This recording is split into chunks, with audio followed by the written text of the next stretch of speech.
Hello, I'm Robert Bourgo, and this is my presentation on the Ford-Fulkerson algorithm and using it to solve max flow problems for analysis of algorithms. So, first off, what is a max flow problem? Essentially, we're given a directed graph with a start vertex and an end vertex, and some amount of edges between the vertices. And these edges represent transportation of material or units of something. It's kind of abstract. I've seen this to represent network traffic, to represent shipping, to represent pipes, whatever, it doesn't really matter. The edges notably have weights, which represent the capacity of how much can fit through them, kind of. And the vertices are junctions between these pipes, kind of. They have each vertex can have an infinite amount of flow through them. The limiting factor here is the edges themselves. The start vertex has an infinite amount of production capability, and the end vertex has a infinite amount of consumption capability. The only other thing to note is that each vertex has to preserve this stuff. Of course, accepting the start and end vertices, which means that the flow into a vertex has to be the same as the flow out of the vertex. So a couple of other minor restrictions we're in place are each pair of vertices has to have it can have at most one edge between them. So we can't have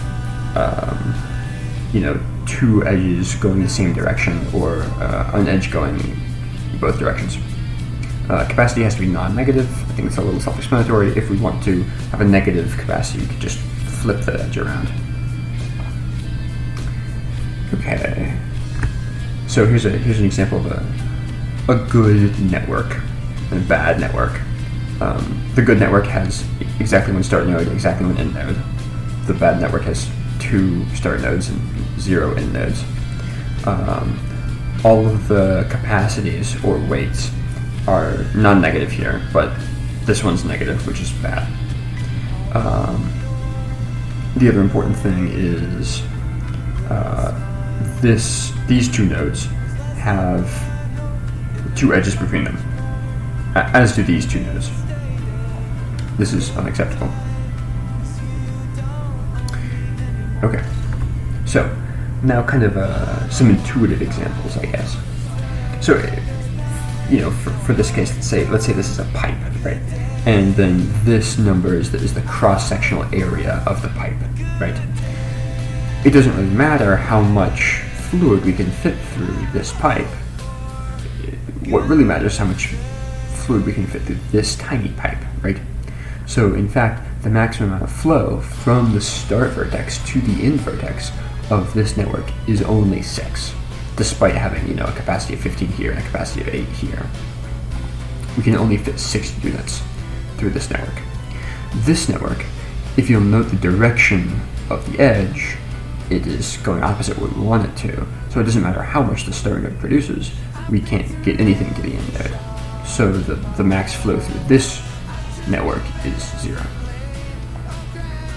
This one's a bit more hairy, but it's kind of to demonstrate the fact that these flows can be split and then merged. So for example, this start node splits into 2 flows, and then they combine back into this node, and then they combine again into this node. So the flow through this one, it's 9. But we're also limited by the preservation rule for each vertex, right? So this vertex has at most 5 coming out of it. So we can only really it has the capacity for 9, but it's not full, quote unquote. It has a max flow of 5 through this pipe, right? So we can fit 5 through here, which splits into 4 here and 1 here. We can fit 2 down this pipe, which combine into 3. and then we have 3 from here and 4 from here to make a total of 7 coming out through this edge. Okay, so it's kind of the basics. So as I was talking about, a flow or a flow graph is an assignment of flows to these edges. And then we can take these flows and subtract them from the original graph. And we get kind of a residual graph, as in, like the remaining after we've subtracted our current set of flows. I'll explain this more in a little bit, but essentially every edge in the original graph now gets duplicated into a kind of a forward and backward version. A forward is how much additional flux we can fit through an edge, and a backwards edge is how much we can decrease it. And because we can always go to 0, the backwards edge will always be exactly the same, of course anti-parallel to the original flow that we have assigned to an edge. And typically we'll omit edges with 0 weight. So then our final definition is an augmenting path, which is essentially just a simple path through the residual graph from the start vertex to the end vertex. So any place where we can fit additional material through, if we can get all the way from the start to the end, fitting more material through, then we can end up with an augmenting path. And we'll talk about how to deal with those in just a second. So as a little bit of an example, this is our original graph that we had a couple slides ago. And this is just kind of an arbitrary flow. This is not the maximum flow through this network. This is just a flow that I have defined somewhat arbitrarily. It doesn't necessarily mean anything except that it is a valid flow. So if you note that all of the flows are less than or equal to their capacities, right? We can't fit more flow than 4 in this edge. So this edge is completely at capacity, right? This node is completely empty. Oh, sorry, I should say edge. This edge is completely empty, where it could fit 1. It has a capacity of 1. And this one is halfway full. So then when we subtract these, we get this kind of funky looking graph. So as I mentioned earlier, it's got some edges going the same direction and some edges going opposite direction from the original graph. So taking a look at this edge of 9, we can see that we have a capacity of 9, but an edge of only 4 for our flow, which means that we can increase the flow through this particular edge by 5, and we can decrease it by 4 down to 0. This middle edge here, we can see that it had a capacity of 1. We chose arbitrarily a flow of 0, so we can increase it by 1, but we can't decrease it at all. That would not be allowed. So, and then as one final example, we have this edge here, which has a capacity of 4, and additionally a flow of 4, which means that there's no forward edge. We cannot increase the flow at all. We're at capacity, but we can decrease the flow by 4. And you'll note that all of these cumulative edges add up to the total capacity. Okay, cool. So, which brings us to our final algorithm. We're going to take a graph with a start and an end vertex, and then we're going to start everything at 0, just as kind of a baseline. And then we're going to find the residual, which in this case, the residual is just the original capacity graph, because we have a flow of 0, so subtracting that we get just the original graph back. But we're gonna essentially continuously, I've not explicitly written where R is updated, but just whenever we're updating the flows, just keep in mind that R is going to be updated as well. Notably, this is important for this while loop, where we check to see if there's a path from the start vertex, to the end vertex within the residual graph. Okay, I'll give an example of this in a minute. So then we take this path, and we find the minimum weight of all the edges in this path. That is to say, minimum weights within the residual graph, because there is some mapping of edges from the original graph to the residual graph, but here we're talking about weight in the residual graph. So then we iterate through the path, and we say, if this edge is in the original graph, i.e., this is kind of important here, a graph from the start node to this node, an edge from this node to this node. You know, when we're tracing out this path, right? This edge is the same edge as this one, right? Because it goes from the start node to this node. This edge, however, is not the same edge because it goes the opposite direction, right? So if you're taking this path, right, this is not a good path. You know, if you were here and here and here, this edge is in the original graph. This edge is in the original graph, but this edge is not in the original graph, which is kind of a way of checking to see if this is a forward or reverse edge. So if it is, then we can add this C to the flow of this edge. But if this edge is not in the original graph, that means it's a backwards edge, and we indeed need to subtract C from the edge. And then we return the flow of all the edges. So this is all fine and dandy. But what we really want is an example. So without further ado, here I prepared, in my favorite image editing program, GIMP, an example for us. So this is our original capacity graph. This is our flows that we're storing, and then this I will be generating the residual graph here. So of course, as the start to any good algorithm, we initialize all our values to 0, 0, 0, 0, 0, 0, 0, 0. So our residual graph is of course going to just look like the original graph. So we have 9 here, and 4 here, and 3, and then 4, and then 2, and then 1, and then 2. So this is kind of where the Ford-Fulkerson algorithm gets a little bit not strictly defined, because it states that we should find a path. The question is, how do we find this path?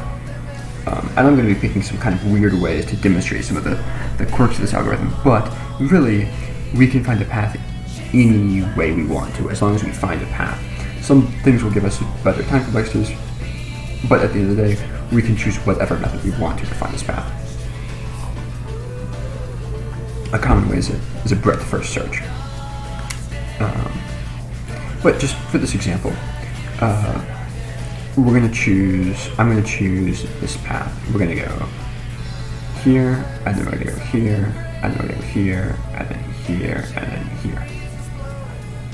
Actually, I'm going to number these. So 1, 2, 3, 4, 5. So, we're following the edges of these, following the directions of these edges. So we're going to find the minimum weight of any of these edges. And 9, 4, 2, and 4 are C, our minimum, is going to be 2 here. So we're going to take all of the edges and we're going to say, well, this edge is in the original graph, this edge is in the original graph, this edge is in the original graph, and this edge is in the original graph. So for all of these flows, we're going to add 2 to them. So this one, this one, this one, and this one. So we're going to have 2 added to them. Of course, these are the 0, so they're just going to be 2. So this flows 2, this flows 2, this flows 2, this flows 2. So now we need to update our residual graph. We're going to erase this one, and this one, and this one, and this one. So now we can only fit. Actually, I'm gonna erase these edges as well. Link.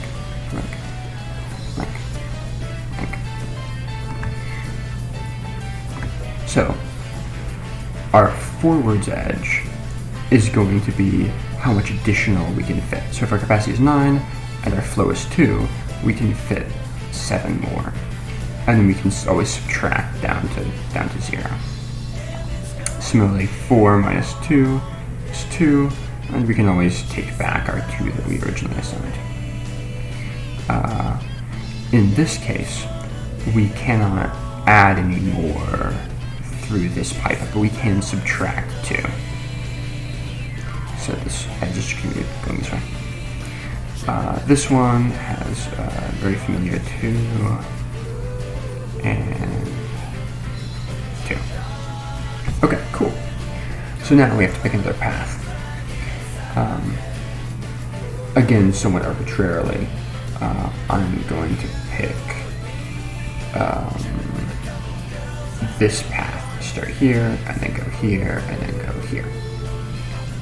So the minimum along here is 2, right? Okay, cool. So this edge right here is in the original graph, so we can go ahead and add 2 to this one. This edge is also in the original graph, so we're going to add 2 to this one and bring it to 4. So then we update our residuals, and we're going to say that, well, this one cannot actually be increased at all, so we're going to delete it. But now we can subtract 4 from this edge, and that is all fine. This node is going to have a similar situation, except its capacity is 2. So now we can subtract 2, but we can no longer add any at all. So let's see what path we want to take next. It really doesn't matter. I guess we can take pretty much any path. I'm going to choose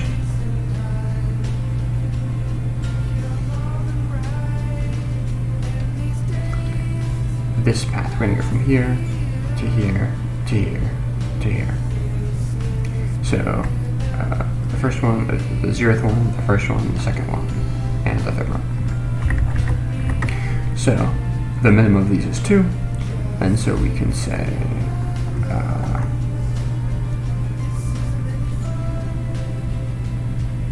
this one is going to be filled up essentially. But notably, all of these edges were in the graph, so we can say that this one now has 4, which can go backwards. This one has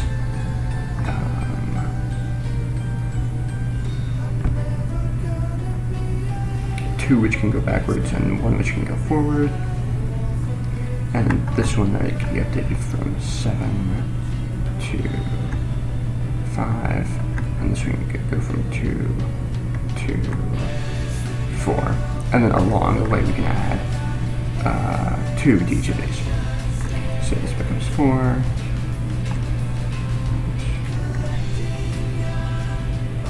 This one becomes,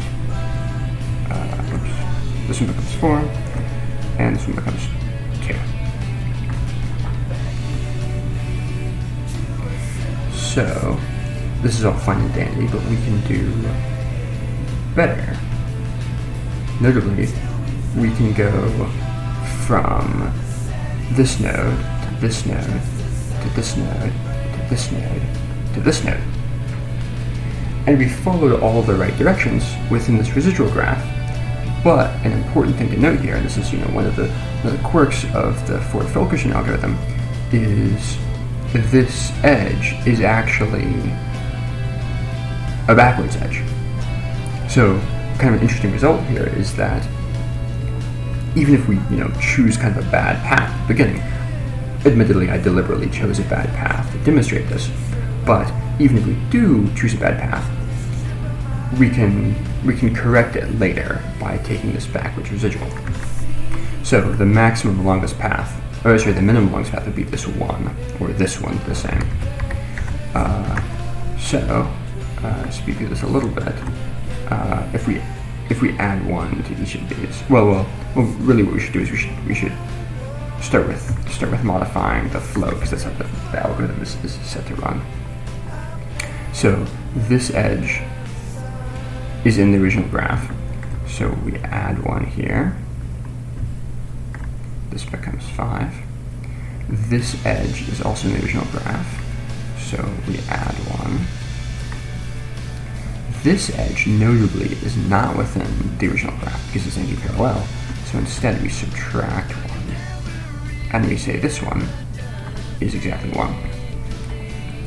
This one is in the original graph, so we can make this into a 3 here. Updating the residual here, we have this one becomes 4, this one becomes 5. This one essentially disappears because they're the same. That's good enough. This one, because we can either increase by 1 or decrease by 1. We have an edge going both ways. We say this one can be 1, and this one can also be 1. I don't know why sometimes I write it with the serif and sometimes without. Doesn't matter. This one, because this flow is completely at capacity, we can only go backwards. But we can go backwards by 3 here. Oh yes, I forgot actually. This one's at capacity, which means we can decrease by 1. We just can't increase by 1. So now, no matter how hard we try, if we start from this node, if we go here, the only place we can go is back to here, and we can't go along this edge at all. So in fact, there no longer exists a path from the start node to the end node. So the Ford-Fulkerson algorithm terminates. There are a couple more conclusions here to draw. Not conclusions, but extensions, I should say. I'm going to speed this a little bit because I'm a little bit over time. But there's the problem of, you can't have bidirectional paths here. This is somewhat easy to overcome by saying basically, we want to have this this bidirectional path, right? Oops, like that. We can bypass this by introducing a new node. So we can have 3 nodes here. This has the original edge, so this is capacity 1, and this is capacity 2. This one is going to have capacity 1. And then we can have these 2 edges go to capacity 2 and capacity 2. And then we've effectively generated this same problem, but just following the bounds. Okay, cool. The other thing is having a limited number of start and end nodes. This can also be gotten around by essentially saying, so we have these multiple start nodes here, right, and multiple end nodes here. It doesn't really matter how many we have. And then we have some sort of, so I keep flipping before I'm picking colors, some sort of, arbitrary network we actually want to test, right? And, all sorts of edges. We'll pretend that these are directed. I just don't feel like drawing arrows. So what we can do is we can say, well, we can treat this as there's one big start and one big end, and we have a bunch of edges here, right? And a bunch of edges here. Oops, that must be messed up there. And then we can say that the capacity of each of these edges is infinite. And so then this is kind of a representation of having multiple start nodes and multiple end nodes. The last thing to be mentioned here is the fact that Ford-Fulkerson is actually only a method and not necessarily an algorithm, because it doesn't explicitly say how you find these paths through the residual graph. You can do this lots of different ways. A common way is breadth first search, or the Edmonds-Karp algorithm. The Edmonds-Karp algorithm is an implementation of the Ford-Fulkerson method. And while you can't really talk about the time or space complexity of Ford-Fulkerson, you can talk about the time and space complexity of Edmonds-Karp. The time complexity of Edmonds-Karp has been shown to be big O of the number of vertices times the number of edges squared. And as far as space complexity goes, the only thing that you're really storing is, like the original graph, or, well, you don't really count the input as part of the space complexity, but the flow graph, and then maybe the computed residual graph. So that would be on the order. Well, it really does depend on your data structure, but for a two-way directional graph, that's commonly the number of vertices squared to build the adjacency matrix for a particular residual graph. Okay, well, that's all I have. Sorry for going over time. I guess this is a couple minutes over time. In any case, have a good day.